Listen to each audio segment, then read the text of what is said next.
Bonsoir à toutes et à tous, bienvenue. Je suis Angela Louis et je suis ravie de vous retrouver en direct de l'Alliance française de Paris pour la deuxième édition de notre cycle Intersection. Ce soir, nous avons le privilège de recevoir la romancière Linda Lê qui va nous faire partager, nous conter son admiration pour l'écrivain roumain Panaït Istrati. Née au Vietnam, Linda Lê arrive en France à son adolescence, dans les années 1970. Elle est l'auteure de plus de 20 ouvrages et lauréate de nombreux prix littéraires. C'est la littérature et la découverte de la Roumanie qui l'amènent à la vie et l'œuvre de Panaït Istrati. En 2006, elle publie en 3 tomes, parus chez Phébus, la quasi-intégralité de l'œuvre de ce libre penseur, de ce vagabond globe-trotteur qui a choisi le français comme langue d'expression. Alors, je salue et remercie l'ensemble de nos partenaires pour cet événement, donc l'Institut français de Roumanie, l'Association des amis de Panaït Istrati et son directeur Christian Delru, l'Institut français et la Fondation des Alliances françaises. Merci également à Fabienne Pavia, programmatrice de ce cycle, et à toute l'équipe présente ce soir, donc Mohamed, Flore, Pauline et Magali. Et merci à vous, cher public. Vous êtes ce soir un peu plus de 300 connectés dans plus de 40 pays. Alors la France, la Roumanie, bien sûr, l'Italie, les États-Unis, le Maroc. Donc merci beaucoup pour votre fidélité. Avant de vous laisser quelques petits conseils techniques pour utiliser la plateforme, donc vous avez à droite de votre écran un onglet chat pour interagir. Je vois des bonjours du monde entier, donc c'est super. Merci beaucoup. En tout cas, notre équipe reste à votre écoute tout au long de la rencontre. Et vous avez également un onglet questions où vous pouvez poser toutes vos questions à Linda Lê. Nous les transmettrons en deuxième partie de soirée. Voilà, il ne me reste plus qu'à vous souhaiter un très bon voyage à travers la vie de cet auteur fascinant en compagnie de Linda Lê. Et je vous retrouve un peu plus tard pour le temps des questions-réponses. Très bonne soirée.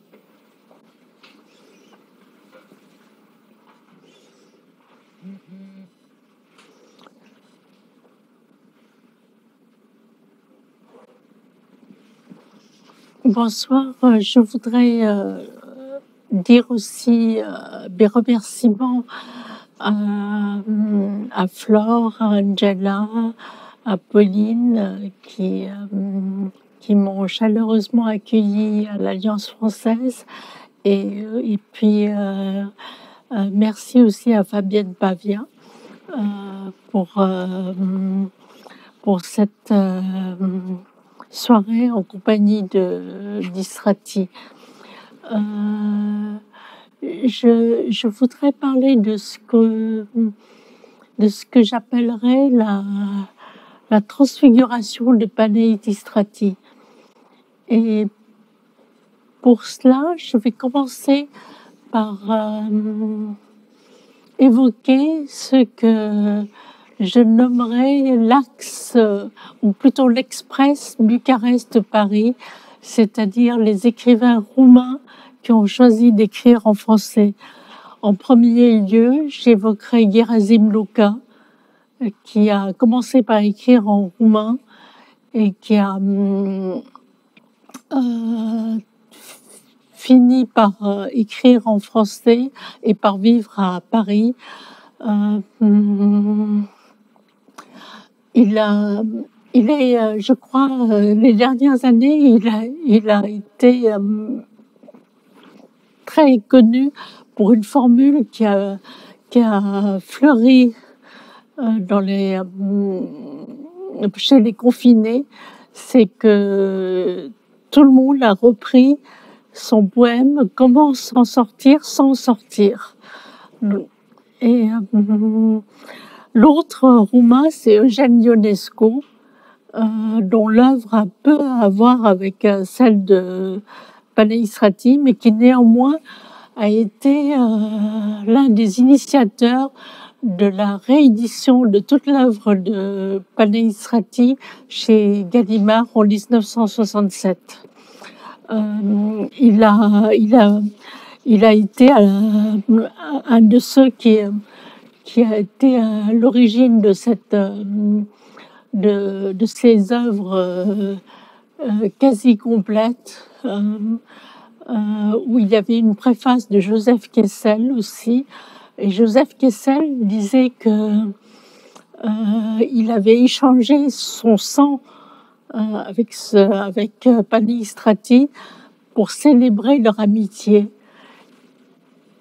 Et ce faisant, Joseph Kessel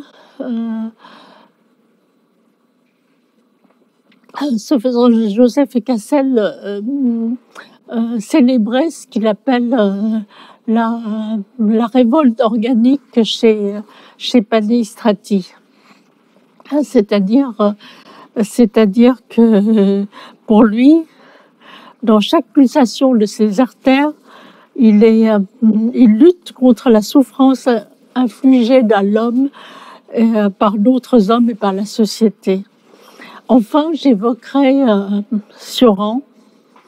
Alors, c'est une figure qui est un personnage. C'est un personnage assez ambivalent dans son rapport avec la Roumanie. Il a écrit que la Transylvanie, pour lui, c'était une déception. Il a pu écrire aussi que la garde de fer, c'est-à-dire le mouvement fasciste roumain, xénophobe et antisémite, que la garde de fer, pour lui, permet à la Roumanie de prendre entièrement conscience d'elle-même. De l'autre côté, il a écrit un livre qui s'appelle « De la France », qui est un hymne d'amour à la France, écrit en roumain, cela dit, et c'était en 1941. Mais quelques années plus tôt, à Berlin, il a écrit des textes sur sa fascination pour le nazisme. Panistrati, lui, est assez loin de tout cela. D'ailleurs, Sioran s'intéressait assez peu à Panistrati. Et Panistrati, lui, rejoint Sioran en ceci qu'il dit que la France est regardée par l'Orient comme l'amante idéale. Il dit cela dans Mes départs. Il raconte le difficile apprentissage qu'il a eu du français. Comment, par exemple, il a essayé d'apprendre par cœur le dictionnaire franco-roumain. Comment il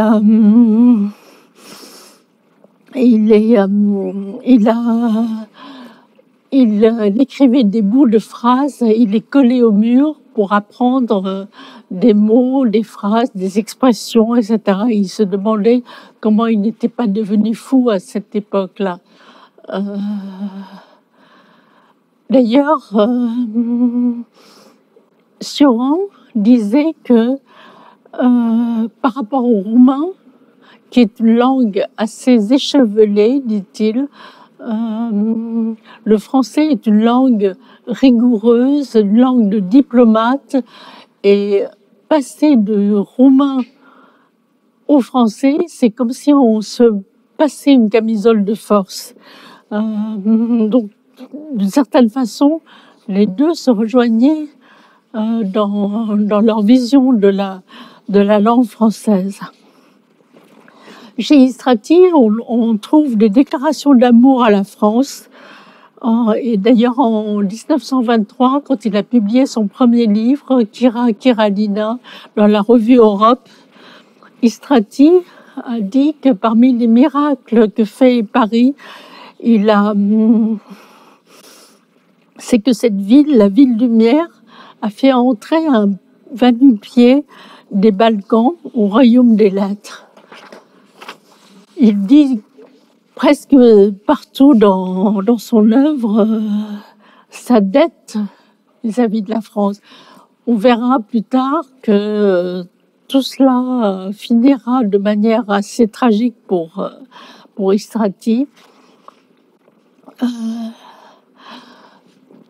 Pour l'instant, je voudrais parler surtout du destin des livres de Panaïstrati. Donc la publication des premiers livres Kira Kiralina, donc dans la revue Europe, et il raconte dans un texte très très fameux où il raconte comment il se trouvait à cette époque à Saint-Malo, où il était photographe ambulant, et il voit dans une vitrine, dans la vitrine d'une librairie de Saint-Malo, la revue Europe avec un Gorky des Balkans, et on l'a publié Kira Kiralina. Et c'est Romain Rolland qui salue en lui le génie d'un conteur qui vient d'ailleurs. Après cet immense succès de Kira Kiralina, dans les années 20, les livres d'Istrati sont publiés chez Reader, à part les Chardons du Baragan, qui ont paru chez Grasset et qui sont repris plus tard dans la collection Les Cahiers Rouges. Enfin, il y a Vers l'autre flamme, qui raconte son retour du RSS. C'est là que le destin des livres d'Istrati et le destin d'Istrati lui-même prennent une autre tournure. C'est que aussitôt après avoir publié ce livre, il se voit mis au banc par les soi-disant progressistes de France. Parmi ceux-là, il y a le directeur de l'Humanité, qui est Henri Barbus, l'auteur de Feu. Et à partir de ce moment-là, il est écarté, rejeté par ceux qui l'avaient porté nu. 10 ans auparavant, il était réellement le conteur qui a une voix singulière et qui est apparu tout d'un coup sur la scène littéraire française. Mais là, tout a changé, et cela amènera aussi une brouille avec Romain Rolland, qui a été à l'origine de la naissance d'Istrati comme écrivain. Et peu à peu, en fait, donc surtout après la mort d'Istrati en 1935, son œuvre tombe dans l'oubli. Les éditions Reader qui l'ont publié font faillite, jusqu'à ce que Roger Grenier, encouragé par Kessel et Ionesco, donc réédite l'œuvre en 4 volumes chez Gallimard. Il y a eu plus tard quelques tentatives pour faire redécouvrir Istrati. Il y a Alexandre Talex qui publie des textes d'Istrati dans un volume qu'il intitule Le Pèlerin du cœur.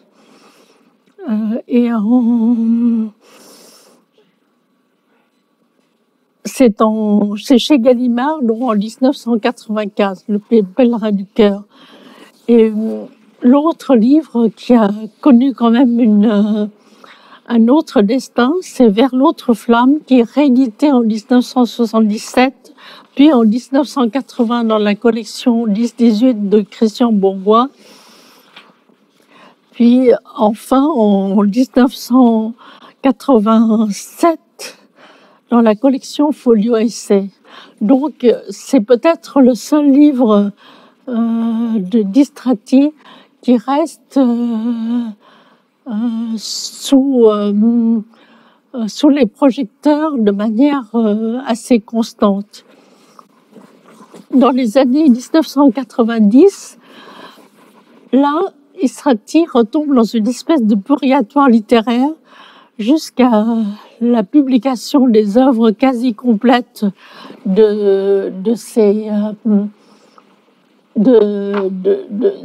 la publication de ces œuvres quasi complètes chez aux éditions Phébus. Donc voici le premier tome.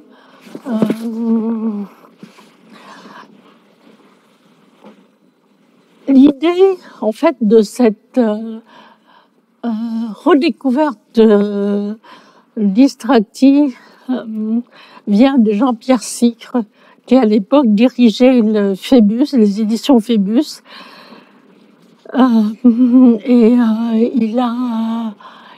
C'est un véritable istratien, Jean-Pierre Sicre, qui a porté à bout de bras ce projet. La redécouverte la plus récente de l'Istrati, nous la devons en fait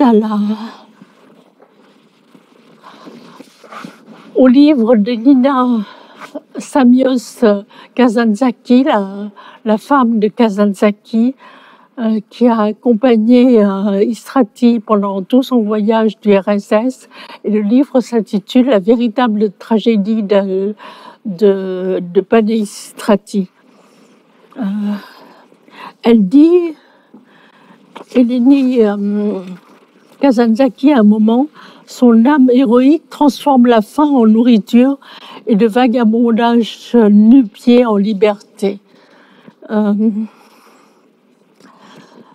Nous devons aussi cette redécouverte surtout à l'édition de la correspondance de Romain Rolland et de Panay Istrati chez Gallimard,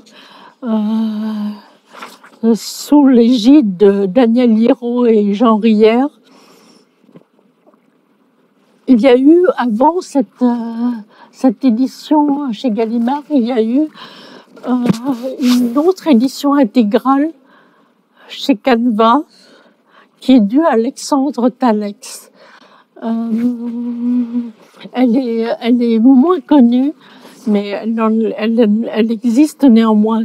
Sauf que la correspondance de chez Gallimard a conservé les fautes que faisait Istrati à l'époque, quand il commençait à écrire le français, quand il commençait à écrire ses textes en français, et tandis que Alexandre Alex avait fait le choix de tout corriger. Et puis, bien évidemment, on ne peut pas ne pas évoquer la bande dessinée en 2 volumes de Golo, Le vagabond et l'écrivain, qui a suscité un véritable intérêt autour d'Istrati, autour de cet écrivain vagabond. Et je voudrais dire surtout que tout au long de ces années, l'association des amis d'Istrati avec le bulletin, le Haïdouk, c'est un bulletin qui paraît 2 fois l'an. Le bulletin Le Haïdouk donne toujours les dernières informations sur les Istratiens, sur ce qui se passe autour d'Istrati, etc. Et donc, l'association entretient la flamme istratienne, et on doit beaucoup aussi à son directeur, c'est Christian Delru, et curieusement est un grand amoureux de Robert Walser. Alors, contrairement à tout ce que j'ai évoqué tout à l'heure sur Gerasim Luca et Eugène Ionesco, qui n'évoquent jamais la Roumanie, encore moins que les autres, surtout quand il est arrivé en France.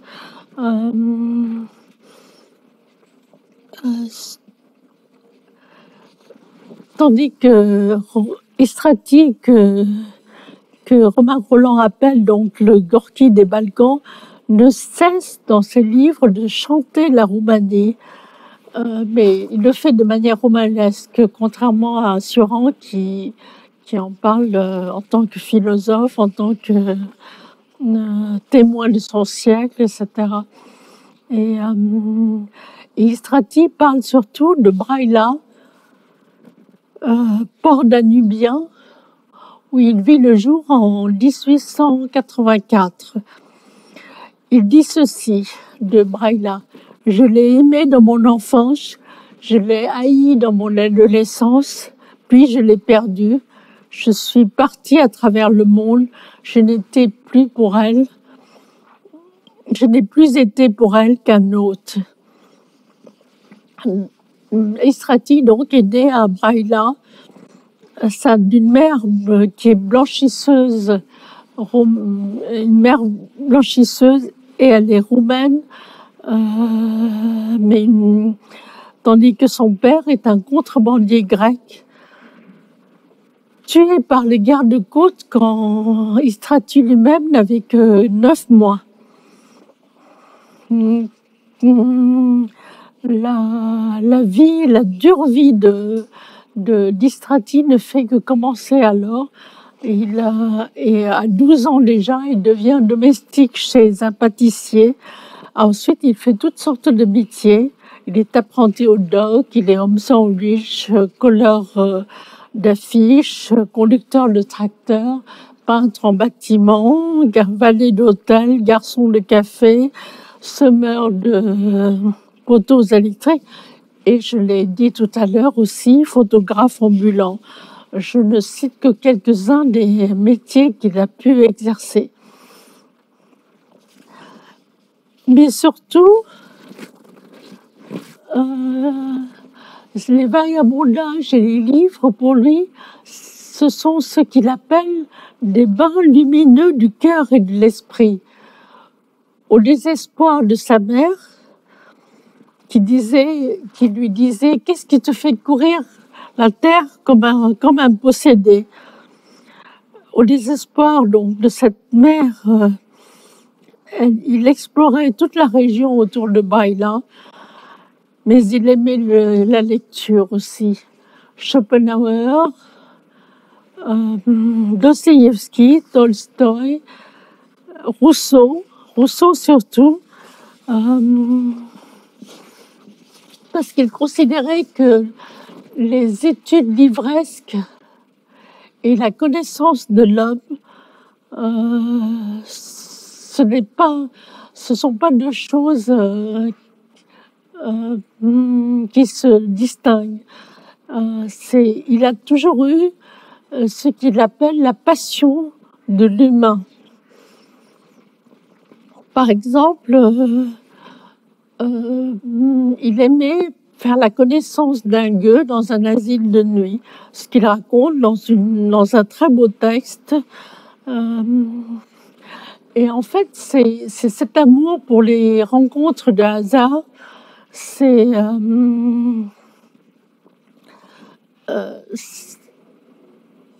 parce que sa seule crainte, c'est l'humanité cafard, comme il l'appelle. L'humanité cafard qui est toujours prête à limer sa fantaisie, qui est une sorte de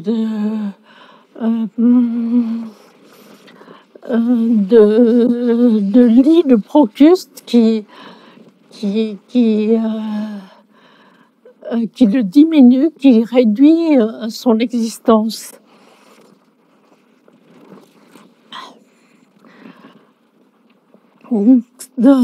Contre cette humanité cafard, contre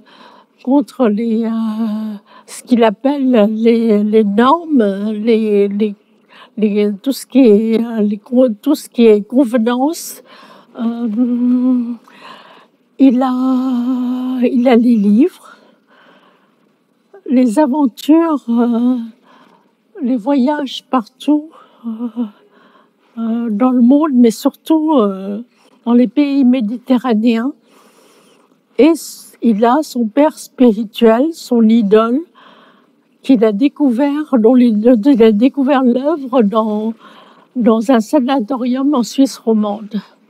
C'est la découverte de Jean-Christophe de Romain-Rolland, Et Jean-Christophe, le roman de Romain Rolland, qui était une sorte de, à l'époque, une sorte de conscience européenne.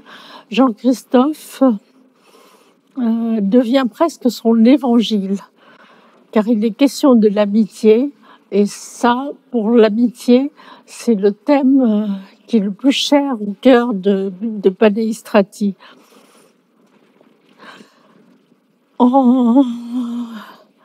Mais il ne se contente, il est tellement passionné par Jean-Christophe que le 20 août 1919, il écrit une lettre à Romain Rolland où il dit « Un homme qui se meurt vous prie d'écouter sa confession ».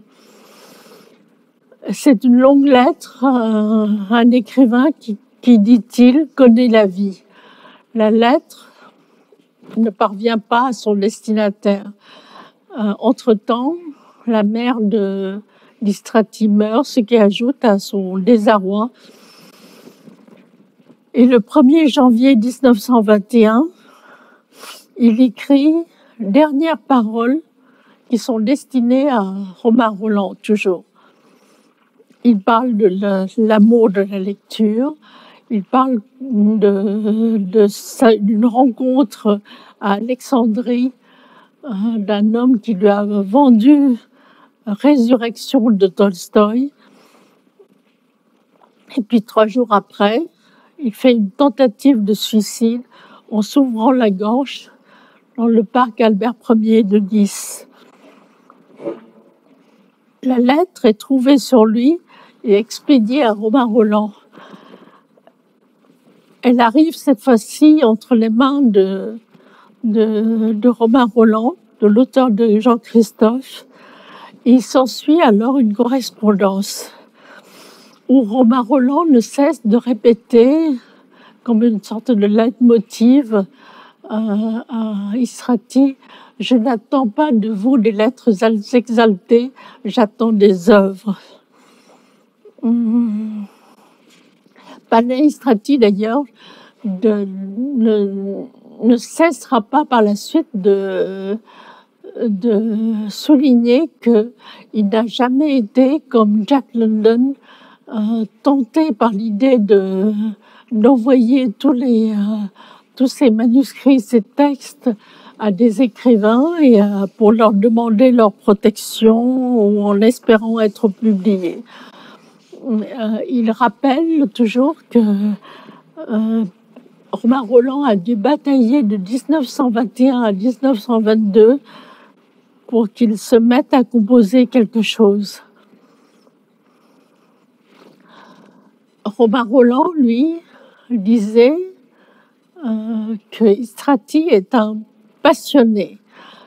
À quoi Listrati répond « Les rêveurs sont le sel de la terre ».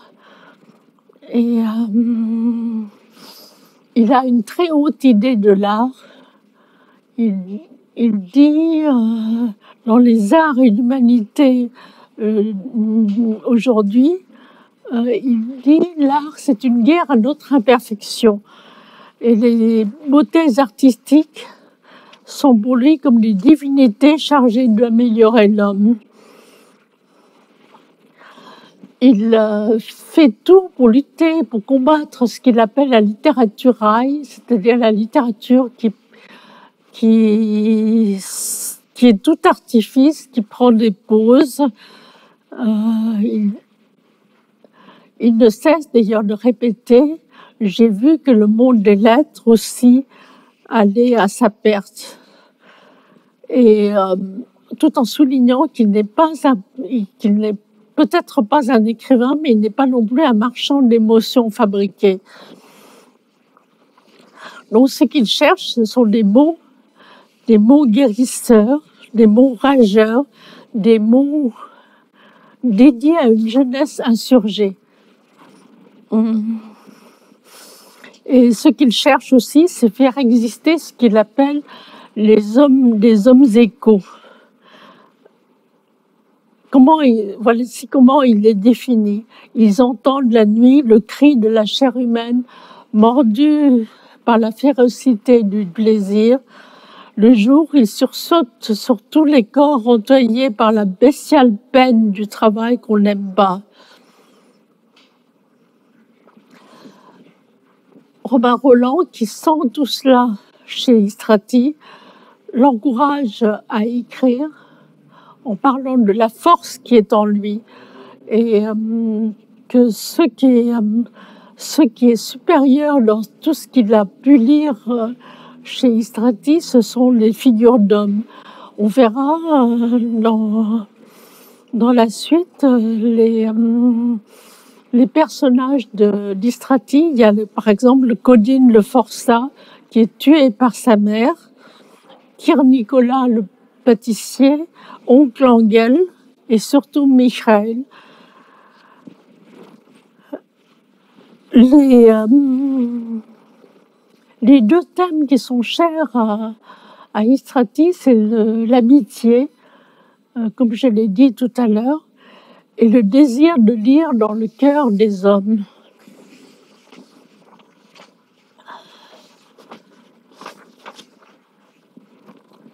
Istrati finit par faire lire à Romain Rolland un manuscrit de 400 pages. Romain Rolland le critique, il lui suggère des coupes, il pointe des défauts de style. Et Istrati, lui, comme toujours, c'est un passionné, un homme tout en ferveur alors il se définit comme une tourbe incandescente à la recherche du vrai. Et tout Panay Istrati est là-dedans. Des 400 pages, donc, il tire ce qui deviendra, il extrait ce qui deviendra Kira Kiralina, le premier livre d'Istrati. Mais surtout, c'est le premier volume du cycle des récits d'Adria's Zographie. Adria's Zographie est le double romanesque de Panay Istrati. Le premier cycle compte 4 volumes. Kira Kiralina, ou la ballade d'un rhapsode, Oncle Angel, ou le processus de décomposition, dirais-je, présentation des haïdouks, ou l'appel de la liberté, Domnitsa de Snagov, le sommet de la haïdoussie. Ce cycle tourne autour de la figure des haïdouks. Maintenant, on a tendance à oublier ce qu'étaient les haïdouks. C'était des brigands menant une vie vagabonde et marginale, des jeunes gens révoltés par l'oppression, des vengeurs qui ne savent pas qui il haïrait le plus, celui qui supprime la liberté ou celui qui refuse de la défendre ou qui a peur de la défendre. Avec le succès de ce premier cycle, Panay Istrati devient un peu, je dirais, un peu la coqueluche du monde littéraire français. Mais ce serait un peu lui faire injure que ce terme de coqueluche, mais il est surtout, il apporte surtout la révélation d'un conteur venu de loin, qui excelle dans l'art de faire vivre des exclus, des marginaux, des écorchés de la vie, comme il a été lui-même. Et comme le seront tous ses véritables amis. Le deuxième cycle s'intitule La jeunesse d'Adria's Zographie. deux personnages ont été importants dans la vie de Panistrati. Codine, un éléphant qui meurt de façon tragique. Mikhaïl, un miséreux aristocrate déchu venu de Russie et qui devait y retourner en 1907. Il est grand lecteur et c'est un personnage à multiples facettes.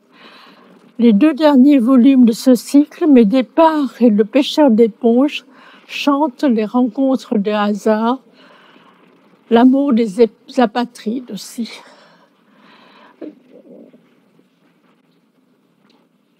Paleïstrati ne cessera de répéter sous toutes ses formes cette formule « Je suis venu au monde cosmopolite ». Et il y a donc l'amour des apatrides, mais il y a aussi le vagabondage à la Charlot. Il dit « Tout enfant est révolutionnaire. Je ne crois à un meilleur avenir que le jour où la révolution sera faite sous le signe de l'enfance. » Le dernier cycle, consacré à Adrien Zographie et à son personnage, Vie d'Adrien Zographie, commence par une préface où il dit que par rapport aux écrivains de son temps qui écrivent dans leur langue maternelle, lui, il bûche comme un aveugle.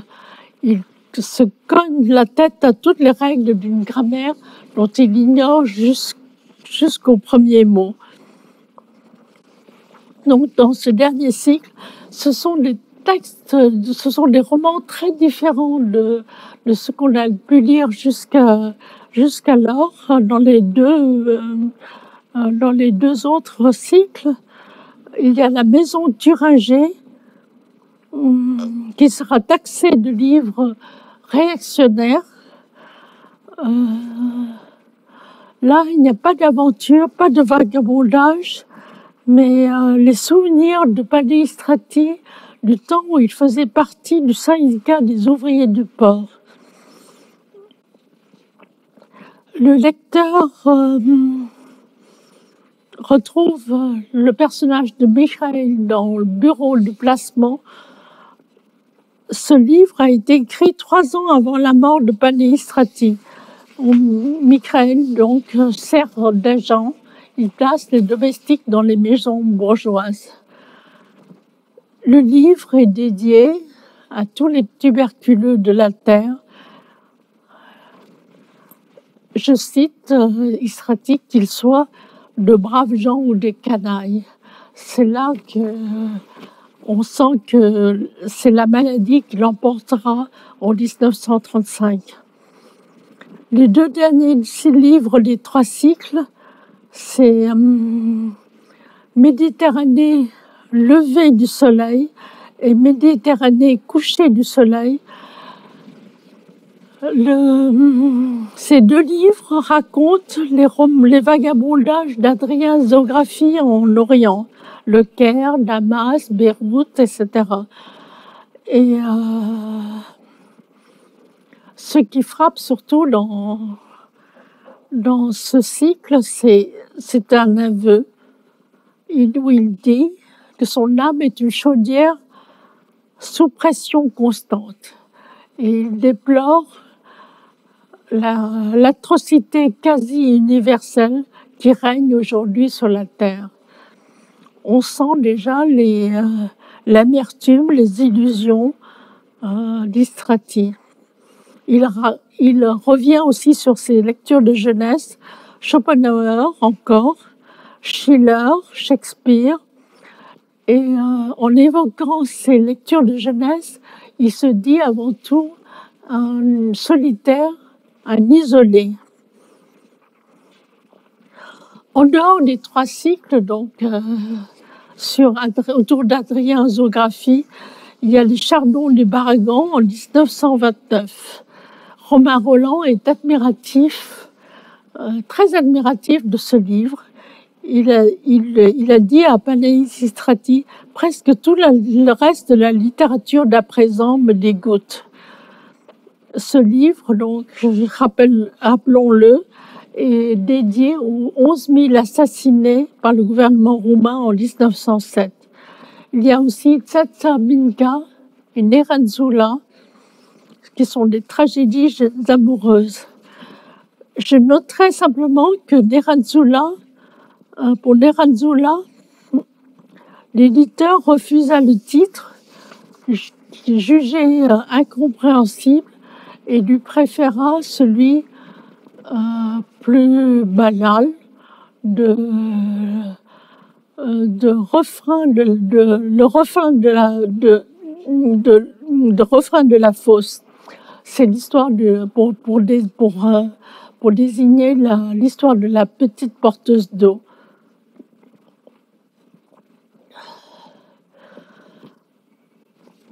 On se souvient que Istrati a découvert Romain Rolland en Suisse.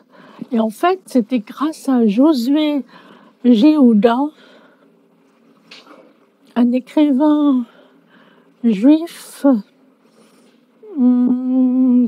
avec qui il a partagé beaucoup d'affinités littéraires. Et des années après, ils se sont retrouvés, ils se sont perdus de vue, ils se sont retrouvés et ils ont décidé d'écrire ensemble La famille Perlmutter. C'est l'histoire de deux frères et d'une sœur, de juifs roumains exilés en Égypte. Et il est beaucoup question dans ce livre d'antisémitisme. Enfin, n'oublions pas Vers l'autre flamme, dont Istrati dit qu'il est son cri de révolte contre la dictature du prolétariat. Mais il rappelle qu'il n'est pas un écrivain, même pas un écrivain prolétaire.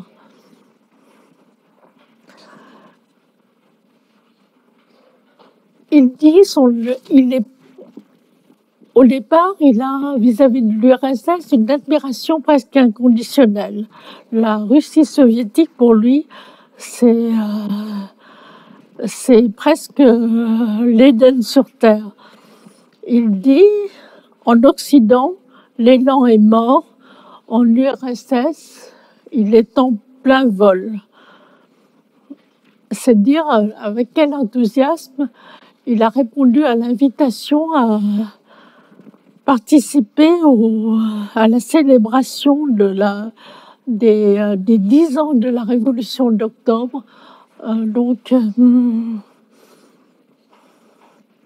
Il est allé là-bas avec des élans et des pensées, des admirations de toutes sortes, qui en route changeront radicalement. Il voyagera pendant 16 mois en URSS, d'octobre 1927 à février 1929. Soulignons la popularité de Panayistrati en URSS, où il y avait notamment une caricature, enfin un portrait plutôt dessiné de lui, paru dans une revue russe. Et aussi parce que Kira Kiralina est adapté à ce moment-là au cinéma en Russie, à Odessa exactement. Le film était tourné en Odessa exactement. Il n'était pas seul en URSS. Il a rencontré Kazantzakis, l'auteur du Gréco, de la lettre au Gréco, de Zorba le Grec, etc. Kazantzakis, donc, il a rencontré à Moscou et tous deux rendent visite à Gorky. Mais il y avait aussi avec eux la femme de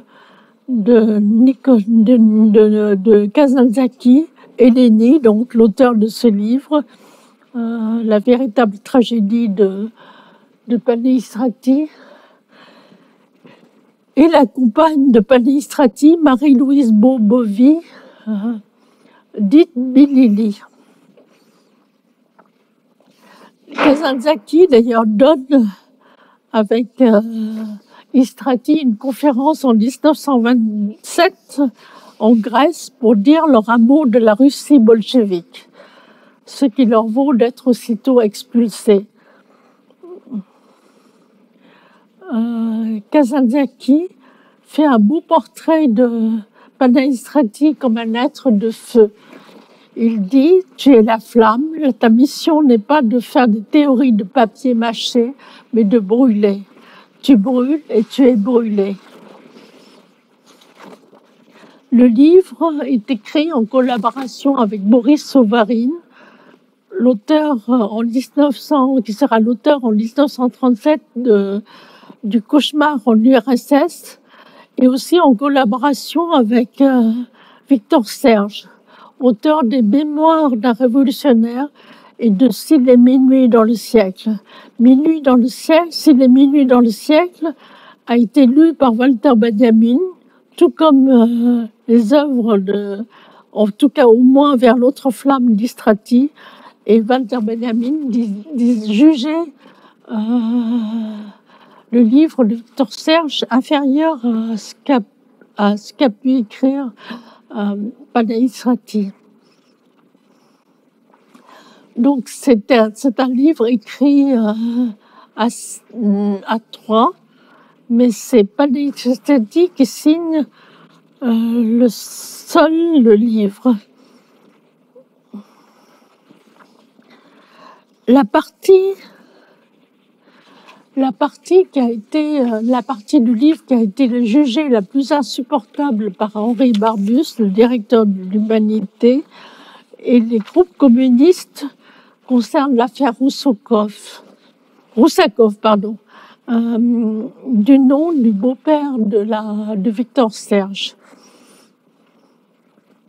En fait, il s'agit de son appartement convoité par une jeune communiste. Panaïstrati dira que l'affaire Roussakov est l'un des milliers d'abus dont se meurt la Révolution. L'étrange, c'est que ce livre s'ouvre sur une confession pour vaincu et se termine par une conclusion pour combattant. En fait, tout Istrati est résumé dans ces deux expressions.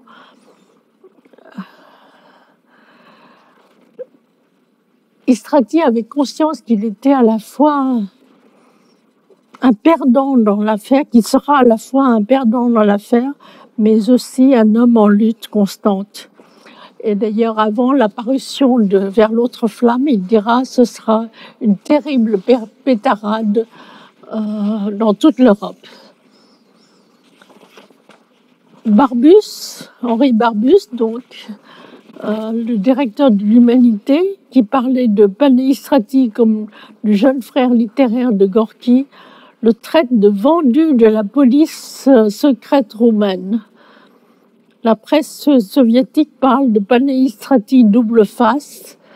Et Romain Rolland, lui, dit à Istrati « Rien de ce qui a été écrit depuis 10 ans contre la Russie par ses pires ennemis ne lui a fait autant de mal que lui feront vos pages. » En fait, Romain Rolland finira par avouer qu'il reproche à Istrati de se mêler de politique alors qu'il n'y comprend rien et qu'il n'y comprendra jamais rien. Il veut le cantonner dans le rôle du conteur qui fait entendre ses ballades. Donc, après tout cela, après la parution de Vers l'autre flamme, après, il y a une campagne orchestrée par l'Humanité et toute la gauche française qui avait tellement soutenu Panaïstrati auparavant. La réponse de Panaïstrati est simple. Vive l'homme qui n'adhère à rien. il le dit en 1932, 3 ans avant sa mort. Mais il rappelle aussi qu'il est le croyant total. Il se définit comme le franc-tireur de la mêlée sociale. Cela pour répondre à Romain Rolland. Il est déçu, donc, évidemment, amer, désillusionné, désenchanté. Il retourne en Roumanie, à Brăila d'abord, puis il va aussi au monastère de Neams pour soigner ses poumons. Il écrit alors dans la revue La Croisade du roumanisme. C'est une revue qui a été créée en novembre 1934, qui est dirigée par un ancien garde de fer et par Alexandre Talex, qui fera beaucoup pour entretenir la mémoire d'Istrati. Les dernières années de sa vie, Panaï-Strati est tuberculeux. Il vit dans la solitude après les attaques des intellectuels français. Et Victor Serge en a vivement conscience. Lui qui écrit dans une lettre à Istrati « Tu es très seul, aussi seul en somme qu'on peut l'être, mais cela vaut mieux sans doute que d'avoir une place, même d'honneur, au mangeoire peu fréquenté. Il a aussi des difficultés matérielles. Il donnera en tout 12 articles à la croisade du roumanisme. L'une de ses dernières déclarations, c'est qu'il est l'opposant éternel. Il meurt en 1935. Dans les arts et l'humanité d'aujourd'hui, il dit « Je ne fais que préparer ma route vers le silence. Dire la vérité et mourir pour elle, c'est de l'héroïsme, alors que dire la vérité et continuer à vivre, même vivre d'elle, c'est de la littérature. » Il laisse derrière lui Margareta, sa dernière épouse, qui veillera sur son héritage spirituel. C'est une étudiante, elle était alors une étudiante en chimie. Elle veillera sur son legs littéraire. Jusqu'au bout, donc, Istrati n'a cessé de combattre, parce que, selon lui, combattre, c'est un signe de vitalité. Il faut combattre pour une idée, une folie.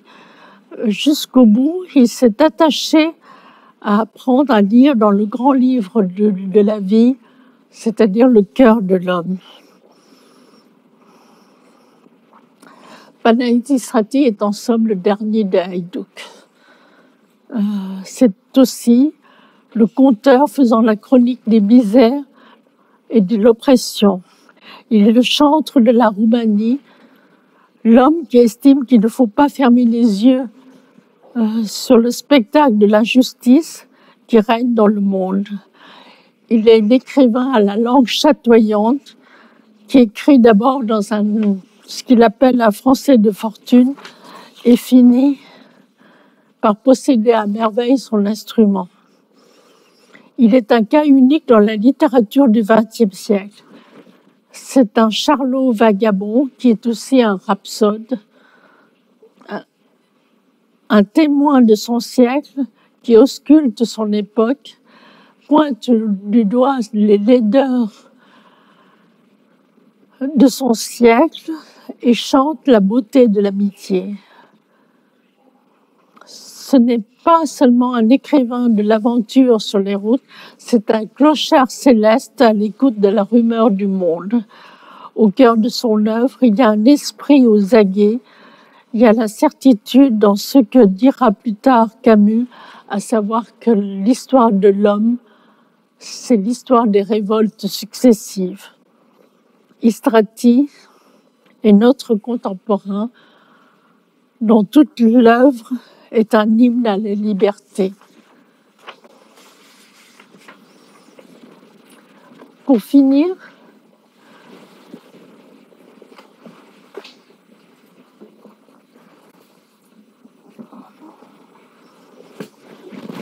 je voudrais juste attirer votre attention sur deux cahiers Panaï-Strati assez rares, 16 mois en URSS et Ce que je fus. Ce que je fus, il y a des textes sur lui qu'il a écrits, etc. Sur lui, des textes aux accents autobiographiques et 16 mois en URSS, donc voilà, c'est le récit de son voyage avec toutes les contributions qui apportent des éclairages sur ce voyage. Voilà, merci. Merci beaucoup, Linda Lé, pour cet exercice difficile d'admiration, mais en tout cas, votre passion a traversé les écrans et les frontières et a suscité de nombreuses réactions et questions de la part de nos spectateurs.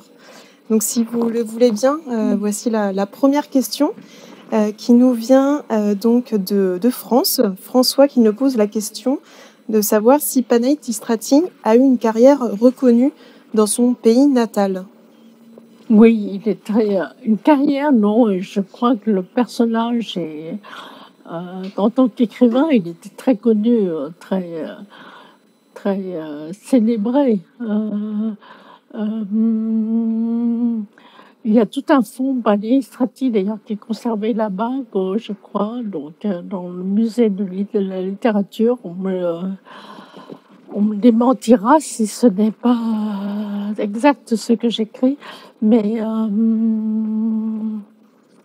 il va de soi que s'il a eu une renommée, s'il s'était fait une renommée en France, il a touché le cœur des Roumains qui a reconnu en lui ce que j'appelais le chantre de la Roumanie.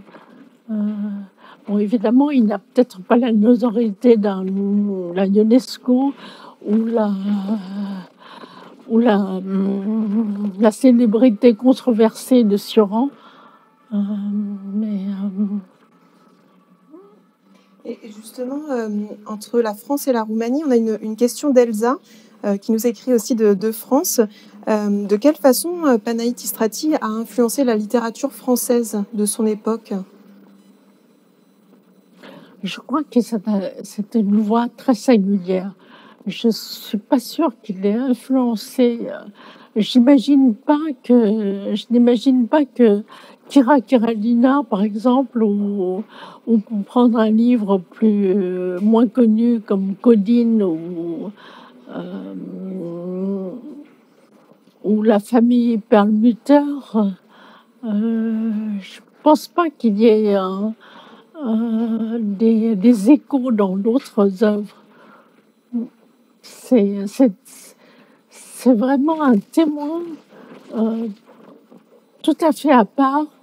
Il est en cela, c'est un terme qu'on utilise souvent, mais il est en cela totalement inclassable. Totalement à part. Totalement à part, oui.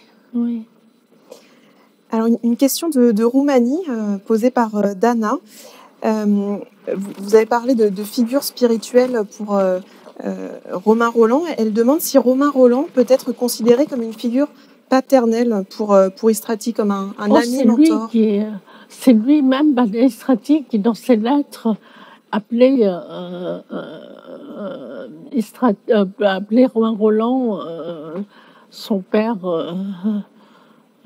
spirituel, son père. Enfin, c'est une figure paternelle pour lui. Oui. Une question cette fois-ci de Gloria des États-Unis, où on continue de voyager. Justement, est-ce que vous voyez des parallèles sur votre propre parcours littéraire à celui de Panaï-Strati, pour revenir un peu plus à votre parcours, Linda Lé?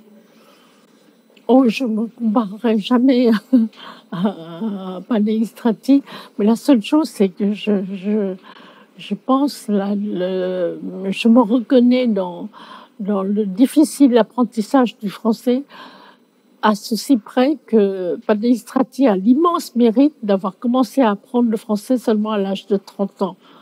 Et il a commencé, et s'est mis presque aussitôt à écrire en français. Tandis que moi, j'ai baigné dans la littérature et la culture française quand j'étais au Vietnam déjà. Donc, ça ne se compare pas. Ouais. Et est-ce que vous pouvez nous en dire un peu plus sur votre découverte de Panaïtistrati? Comment c'est arrivé? En fait, il se trouve que je connaissais un peu Sioran. Quand je suis arrivée à Paris, j'avais 18 ans et j'avais une dissertation, enfin une version à faire en allemand dans les classes préparatoires. Et on m'a donné un texte de Sioran. Et un ami m'a dit « Mais j'ai son numéro de téléphone, appelle-le. Il t'aidera volontiers. » Moi, évidemment, avec la hardiesse de mes 18 ans, j'appelle. Et il répond avec son accent roumain. Et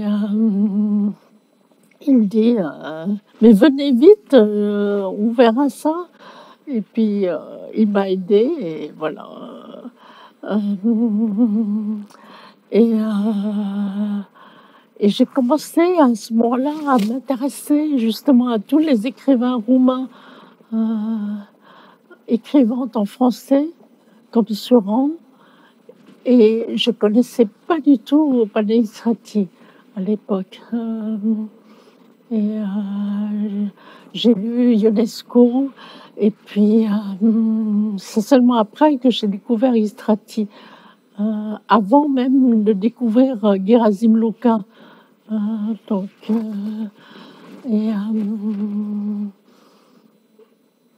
Qui était si différent parce que, qui était d'ailleurs, Sioran et Gerasim Luka sont si différents de l'un. Gerasim Luka, c'est un poète, Sioran, c'est un philosophe. Donc, pour le roman, il n'y avait que Panaïstrati. Et c'est le seul qui parle beaucoup qui met en scène la Roumanie, en fait. Parce que Sioran parle de la Roumanie, mais il ne met pas vraiment en scène. À part ces nuits blanches à Sibiu, etc. On a une question de Sébastien de France qui cite deux autres hommes de lettres roumains. Est-ce que la génération de Hilari Voronca ou Benjamin Fondan a été influencée par Istrati? J'ai même écrit sur Benjamin Fondan, mais je l'ai beaucoup fréquenté, mais je ne crois pas qu'il ait été influencé par Panaïstrati. Benjamin Fondan a peut-être ceci de commun avec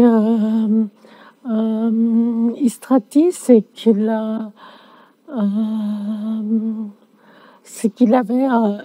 était hanté par l'idée de la révolution. Mais il avait un destin tragique. Et d'ailleurs, Sioran était un de ceux qui sont intervenus pour essayer de le faire sortir du camp où il était. Donc, mais Benjamin Fondan, qui est un de mes auteurs préférés aussi, je ne crois pas qu'il ait jamais lu Istrati. Je suis pas sûre. Enfin, je pense qu'il n'a pas pu passer à côté, mais en tout cas, il ne l'évoque pas. Mais je méconnais peut-être un aspect de son œuvre, quoique j'ai l'impression d'avoir tout lu, mais ce qui est disponible, en tout cas. Très bien. Une question de Belgique, Christina Alice nous pose cette question. Est-ce que vous pouvez commenter l'éthique du vaincu chez Panaïtistrati? Oh, c'est très, comment dire, c'est à double tranchant chez Palestrati. C'est-à-dire qu'il y a le perdant, celui qui se dit l'écorché de la vie, les estropiés de la vie, et celui qui est passé par, qui est broyé par ce que Simone Veil appelait, Simone Veil, la philosophe, pas la femme politique, Simone Veil appelait les machines à écraser l'humanité. Et donc il avait une grande conscience de cela. Mais de l'autre côté, le fait d'être vaincu, de se percevoir comme un vaincu, ne l'a jamais dissuadé de combattre, comme il le dit. Il puisait toute sa force justement dans son destin chaotique, dans ce que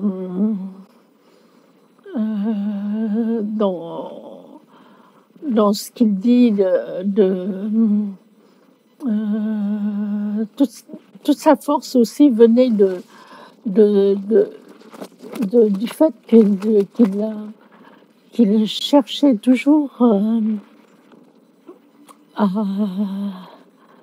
je dirais, une forme de salut pour lui comme pour ce qu'il appelait ses frères, ses véritables amis, etc. Une forme de salut, sans qu'il y ait aucune notion religieuse, mais une forme de salut dans le combat, dans la lutte. Et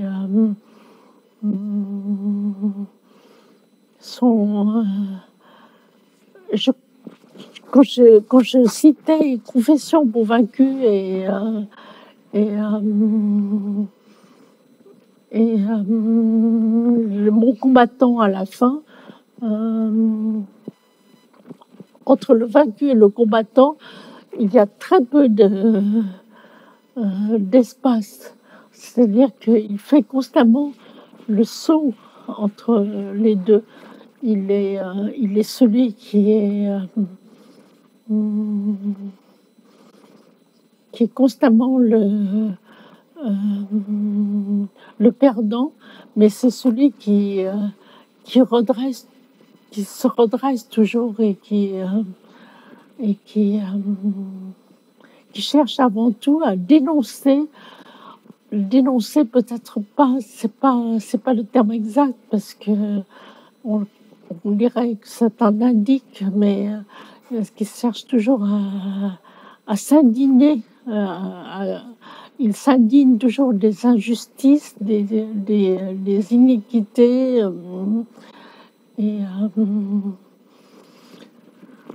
Donc, il a fait preuve d'une grande vivacité dans tout ce qu'il a pu vivre. Ah oui. Une dernière question de Youssouf qui nous écrit de Singapour. Vous avez conclu en disant que Panaït Istrati était notre contemporain. Et justement, à votre avis, quel message Panaït Istrati aurait pour nous en 2021 ? En 2021, je crois que c'est la liberté qu'il n'a pas cessé de chanter en étant ce qu'il appelle un haïdouk de toujours, l'opposant éternel aussi. L'opposant éternel, c'est l'opposant éternel, le solitaire, mais pour citer encore Camus, solitaire mais solidaire. Donc, mais c'est le mot, je crois, liberté qui s'attache constamment à Istrati. Liberté. Merci beaucoup, Linda Lee. Merci à vous. Merci infiniment d'avoir été avec nous ce soir. La rencontre sera donc disponible dans quelques instants en replay sur Livestorm et également sur la chaîne YouTube de l'Alliance française de Paris. On vous donne rendez-vous donc pour nos prochaines rencontres qui vont s'afficher à l'écran dans quelques instants. Donc la semaine prochaine, mardi 27 avril, une nouvelle édition de notre cycle « Je viens de loin, j'écris en français ». Cette fois-ci, nous allons du côté de l'océan Indien avec l'écrivaine mauricienne Ananda Devi et le poète et slameur Gad Ben Salem. Donc c'est mardi 27 avril à 18h en partenariat avec l'Alliance française d'Antsirabe à Madagascar et l'Institut français de l'île Maurice. Mardi 18 mai, on vous donne rendez-vous pour une rencontre littéraire avec l'autrice Nancy Houston en partenariat avec le Centre culturel canadien. Et enfin, mercredi 26 mai, une conférence en ligne sur le célèbre héros de la bande dessinée, Tintin, donc avec l'écrivain et spécialiste de l'univers d'Hergé, Benoît Peters, qui va donc faire une conférence qui s'intitule « Tintin, une traversée du XXe siècle ». Encore un grand merci, Linda Lee, d'avoir été avec nous ce soir. Merci à vous tous d'avoir été présents. Merci pour votre fidélité et je vous souhaite une très bonne fin de soirée. À bientôt.